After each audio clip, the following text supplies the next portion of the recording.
Mais La douleur, c'est particulier parce que c'est à la fois une œuvre de Marguerite Duras, mais à la fois un journal qui se veut autobiographique. Et évidemment, Duras est entre les deux. Elle est jamais totalement autobiographique et jamais totalement fictionnelle.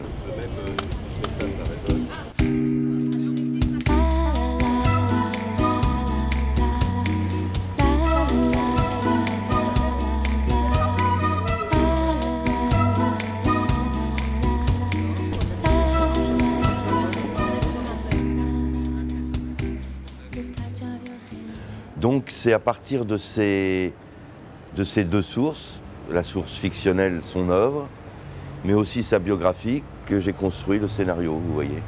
Rabier me téléphone tous les jours.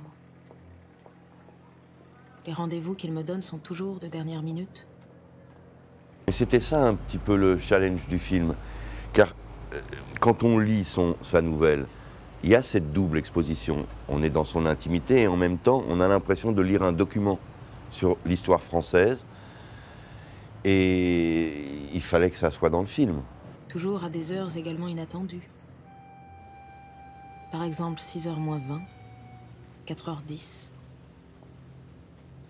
Des rendez-vous toujours dans des lieux ouverts. En 1944-1945, la France, en plus d'être occupée, était au bord d'une guerre civile. Parce qu'il y avait véritablement une partie des Français contre une autre. Ça a été peu traité.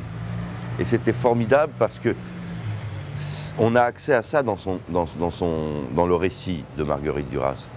Quartier de prédilection, 6e arrondissement. L'Assemblée, République du Rock, Palais Royal.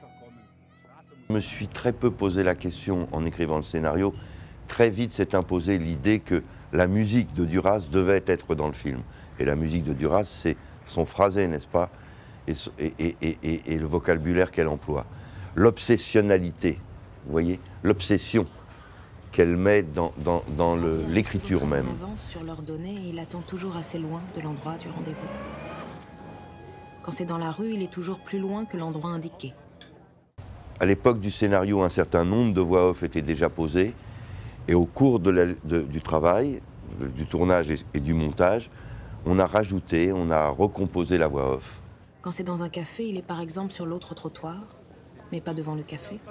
Il est toujours là d'où l'on voit le mieux celui qu'on attend. Les figures des hommes, il y en a 2, 3 toujours, dessinées à l'origine par son frère, vous savez, l'image de son frère,